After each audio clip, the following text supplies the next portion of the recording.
Good morning, students. Welcome back for the lecture today once again. Students, हमने पिछले video में units and measurements chapter में ये study किया था कि बहुत छोटे साइजेस कैसे मेजर किए जाते हैं. हम लोगों ने स्टडी किया था कि to measure very small sizes we need to make use of instruments such as vernier calipers. उससे छोटा मेजरमेंट करना है तो माइक्रोमीटर, स्क्रू गॉज. उससे भी छोटे मेजरमेंट्स करना है तो हम कंपाउंड माइक्रोस्कोप को यूज कर सकते हैं. और बहुत छोटे मॉलिक्यूल्स एंड एटम्स की साइज मेजर करनी है तो इलेक्ट्रॉन माइक्रोस्कोप, और उससे भी ज्यादा एक्यूरेट है टनलिंग माइक्रोस्कोप. लेकिन जिस समय इलेक्ट्रॉन माइक्रोस्कोप और टनलिंग माइक्रोस्कोप का इन्वेंशन नहीं हुआ था तब बहुत छोटे मेजरमेंट्स, एक मॉलिक्यूल का साइज कैसे मेजर किया था उसको हम स्टडी करेंगे. अभी मॉलिक्यूल का साइज स्टडी करने के लिए हमने एक सैंपल मॉलिक्यूल लिया था ओलिक एसिड का. OLEIC, oleic acid.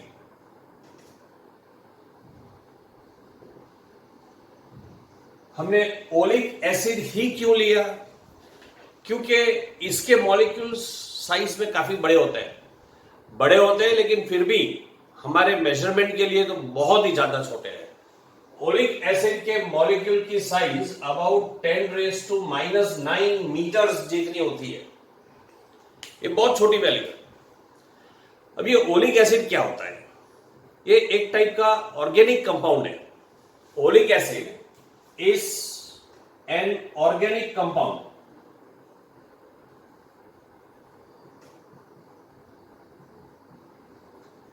ये पानी में डिसॉल्व नहीं करता है. डिसॉल्व्स इन अल्कोहल. अल्कोहल में डिसॉल्व करता है, पानी में डिसॉल्व नहीं करता है. Insoluble in water. पानी में डिसॉल्व नहीं करता है लेकिन अल्कोहल में डिसॉल्व करता है. तो ये ओलिक एसिड हम यूज करते हैं. हम ओलिक एसिड का सॉल्यूशन बनाते हैं. अब सॉल्यूशन बनाने का तो देखो, हमने अभी देखा है कि पानी में डिसॉल्व नहीं करता है, तो हम सॉल्यूशन कैसे बनाएंगे? तो हम ओलिक एसिड को अल्कोहल में डिसॉल्व करेंगे. स्टूडेंट्स, ओलिक एसिड के मॉलिक्यूल का डायामीटर हमको मेजर करना है. चलो देखते हैं कैसे मेजरमेंट करेंगे. थोड़ा सा कैलकुलेशन से थोड़ा ध्यान देना, आप बहुत बारीकी से समझने की कोशिश करना. थोड़ा सा ऐसा कंफ्यूजन जैसा अगर लगता है तो वीडियो को रिवाइंड करके एक बार फिर से देखना, और फिर कोई प्रॉब्लम हो तो कॉल अप करके पूछ लेना, लेकिन समझने की कोशिश करो.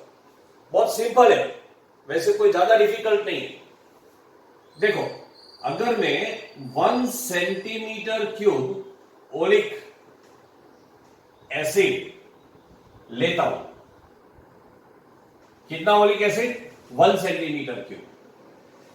एक छोटा सा ड्रॉप के जितना होता होगा, ये बहुत छोटा सा ड्रॉप होगा, और उसको 19 सेंटीमीटर क्यूब अल्कोहल में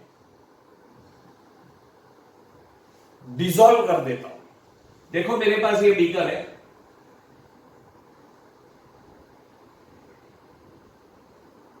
इस बीकर में अल्कोहल है. कितना? 19 सेंटीमीटर क्यूब. उसके अंदर में एक ड्रॉप नहीं बोलना चाहिए, 1 सेंटीमीटर क्यूब ओलिक एसिड उसमें डाल देता हूं और उसको अच्छे से हिला देता हूं. तो मुझे क्या मिलेगा? इसमें अल्कोहल है, ये ओलिक एसिड है.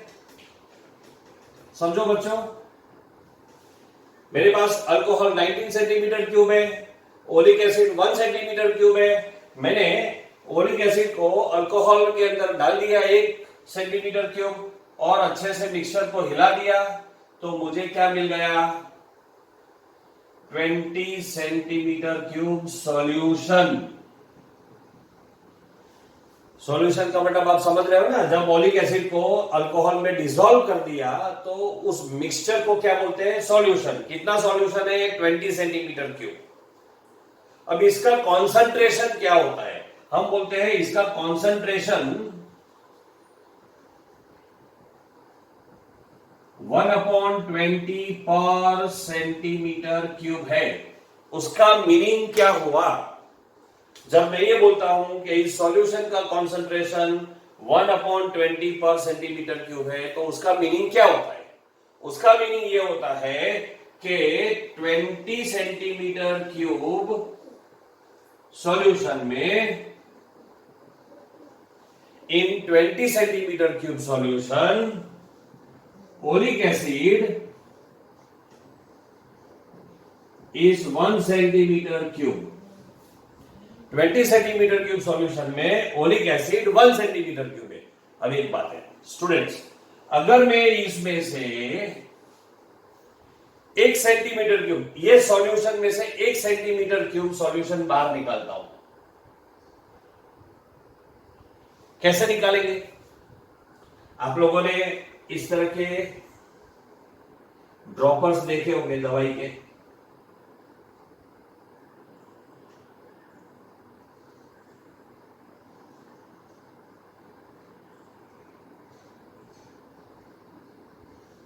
ऐसे दवाई के ड्रॉपर्स देखे आप लोगों ने, इसमें मार्किंग्स होते हैं।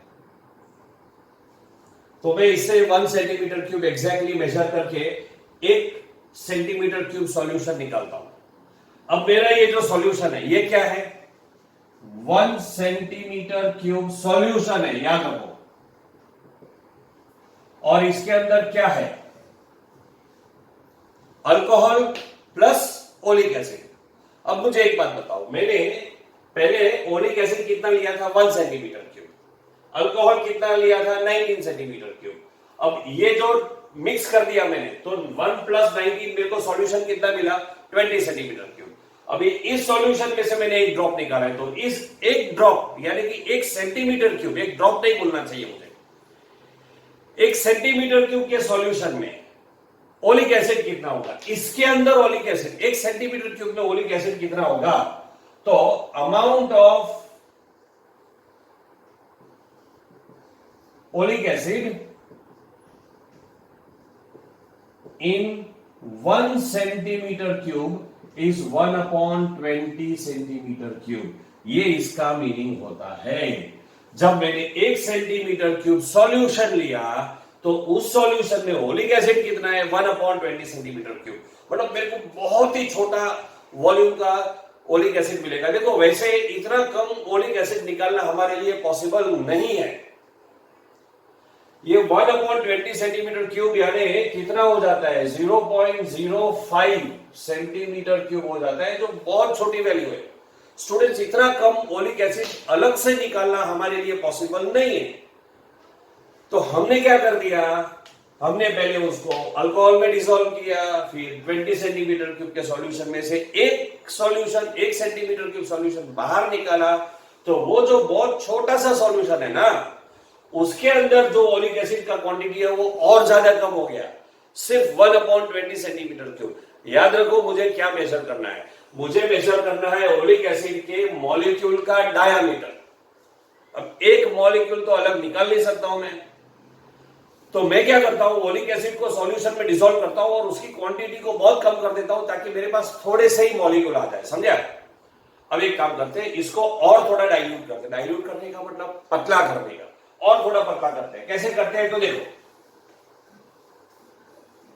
मैं इसी प्रोसेस को आगे बढ़ा रहा हूं।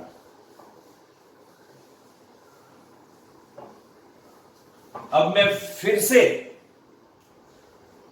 1 सेंटीमीटर क्यूब ओलिक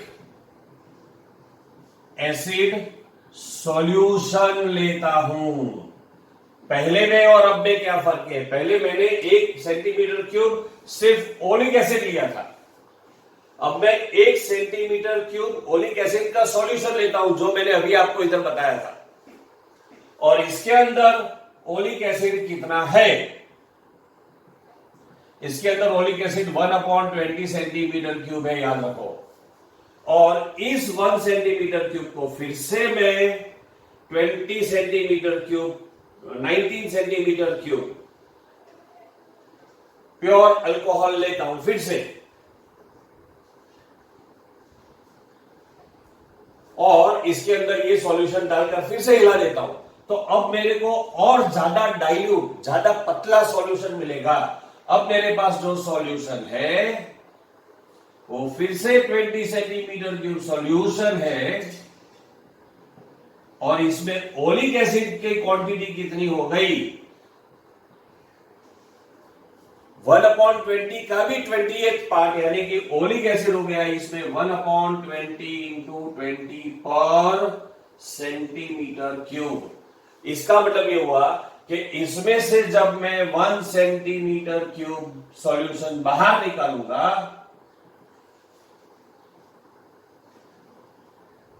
तो उसमें 1/20 into 20 centimetre cube oleic acid होगा।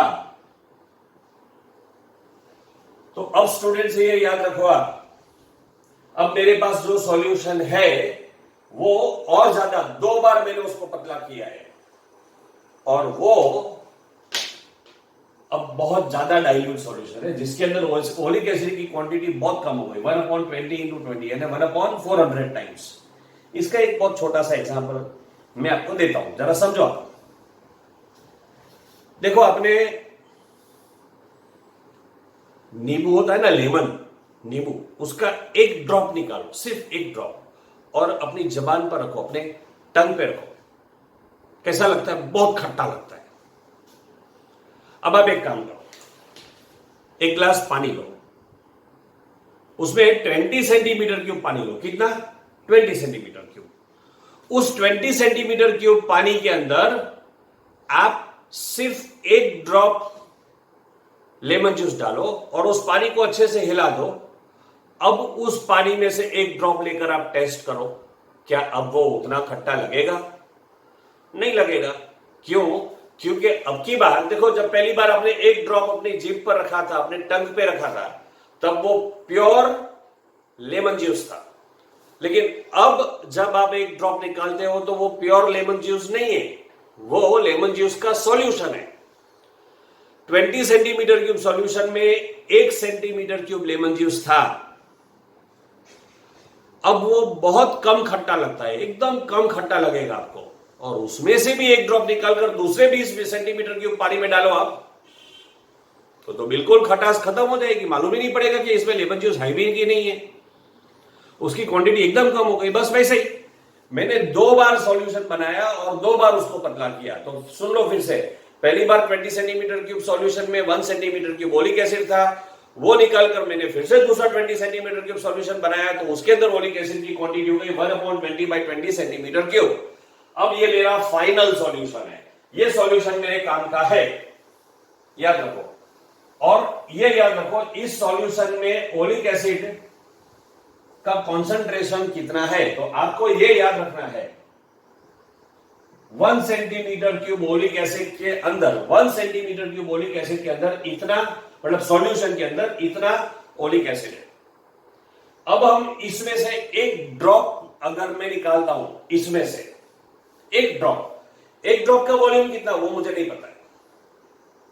मैंने मान लो इसमें से ड्रॉपर की मदद से एक ड्रॉप निकाला। ड्रॉपर आपको पता है, दवाई हम नाक में दवा डालते हैं या कान में जो दवाई डालते हैं तो उसका जो ड्रॉपर होता है ना, दवाई में आता है, वो ड्रॉपर से एक ड्रॉप मैंने ओलिक एसिड का सॉल्यूशन निकाला। ये मेरा ड्रॉपर है, सपोज।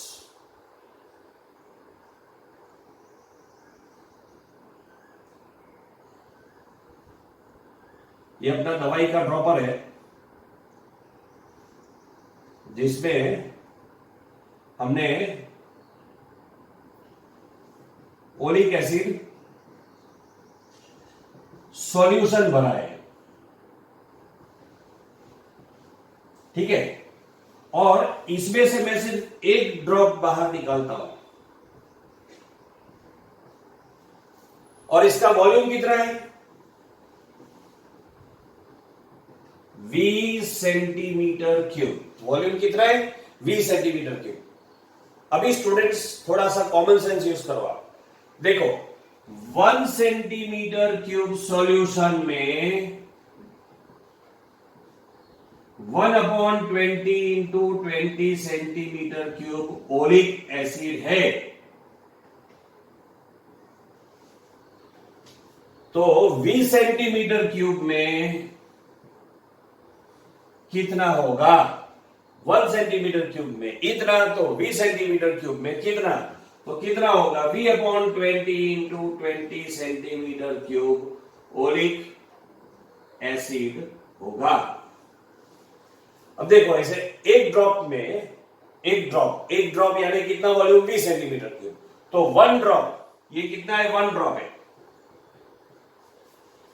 1 ड्रॉप में इतना ओलिक एसिड, तो n ड्रॉप्स में कितना ओलिक एसिड होगा? सोचो, आगे बढ़ते हैं। n ड्रॉप्स का टोटल वॉल्यूम कितना होगा? n multiplied by 20 centimetre cube, और उसमें कितना ओलिक एसिड होगा? NV/20 into 20 centimetre cube oleic acid होगा। ये याद रखो। अब हम एक काम करेंगे, ये जो मैंने n ड्रॉप सॉल्यूशन लिए हैं उसको एक बड़े से ट्रफ में, ट्रफ का मतलब क्या होता है? आपके घर में पानी भरने का जो प्लास्टिक का टब होता है ना, ऐसा बड़ा सा चौड़ा बर्तन, नॉर्मली ये कांच का बना होता है, इसको ट्रफ बोलते हैं। उसमें मैंने थोड़े से drops, n drops of solution डाल दिया। कौन सा सॉल्यूशन? ओलिक एसिड का। इस सॉल्यूशन के अंदर क्या है? इस सॉल्यूशन में दो चीजें हैं, एक एसिड है और दूसरा अल्कोहल है। कितना एसिड है? NV/20 into 20 centimetre cube acid है, और मुझे इसी का काम है, अल्कोहल मेरे काम का नहीं है, याद रखो। क्यों? क्योंकि मुझे ओलिक एसिड का मॉलिक्यूल का डायमीटर ढूंढना है, तो मेरे काम का तो यही वैल्यू है, बस ये याद रखना। अब मैंने ट्रफ लिया, ट्रफ के अंदर मैंने पानी भर दिया, ये पानी भर दिया ट्रफ में मैंने, और उसमें ये ड्रॉप्स में अंदर डाल देता हूं सारे। अब क्या होगा? स्टूडेंट्स एक बात याद रखो, अल्कोहल जो होता है ना वो पानी में डिसॉल्व हो जाता है, लेकिन ओलिक एसिड पानी में डिसॉल्व नहीं होगा। मैंने स्टार्टिंग में ही बता दिया था आपको। ये जो ट्रफ है, अगर आप उसको ऊपर से देखते हो तो कैसा दिखेगा आपको? ऐसा राउंड दिखेगा, है ना?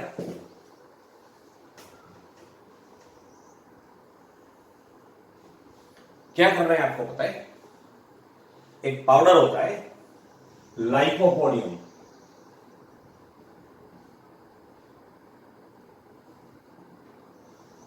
लाइकोपोडियम का पाउडर होता है। ये क्या होता है लाइकोपोडियम? तो मैं आपको बता दूं, ये और कुछ नहीं है लेकिन मॉस। मॉस क्या है पता है आपको? बारिश के दिनों में दीवार पर वो हरी हरी एकदम बारीक बारीक वेलवेट जैसी घास, ग्रास आ जाती है। वो ग्रास नहीं है, वो मॉस है। वो जब सूख जाता है, उसको दीवार से निकाल देते हैं अपन, सूख जाता है तो उसको क्रश करके पाउडर बनाते हैं। So that powder is called as lycopodium powder. That lycopodium powder is put in this water. पहला काम, मुझे पानी के अंदर लाइकोपोडियम पाउडर डालना है। ये ड्रॉप्स डालने से पहले याद रखो, ये पाउडर पानी के सरफेस पर फैल जाएगा। देखो ये सारा पानी के सरफेस पे पाउडर फैल गया है। ये पाउडर है, कौन सा पाउडर है? लाइकोपोडियम का पाउडर है। मैंने पानी में लाइकोपोडियम पाउडर डाल दिया है, और ये डायग्राम जो है वो क्या दिखा रहा है? अगर हम ऊपर से देखते हैं ना तो इसका सरफेस जो दिखता है वो डायग्राम है, ठीक है?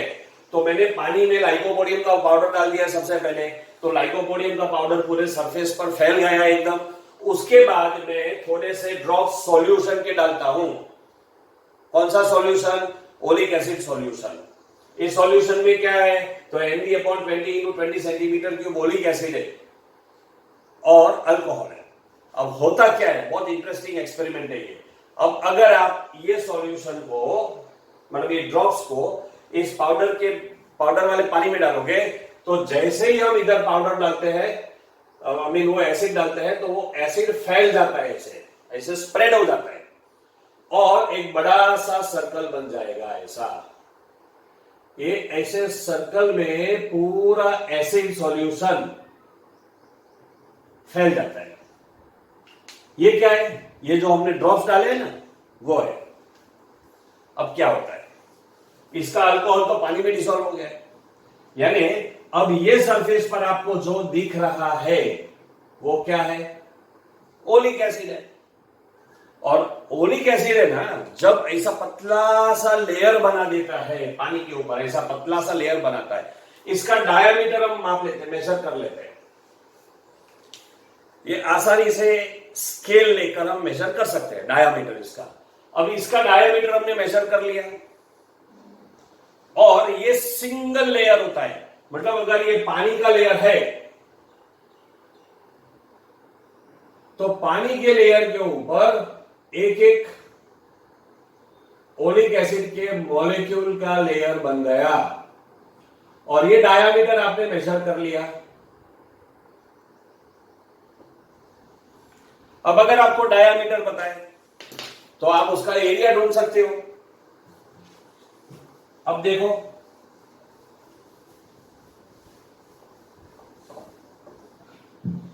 इसका थिकनेस,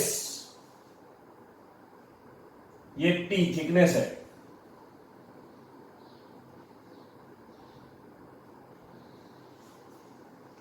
वो एक मॉलिक्यूल का डायमीटर हो जाएगा। तो हमारे पास ऐसा सर्कुलर पैटर्न है और जिसका थिकनेस T है, तो वॉल्यूम क्या हो जाता है?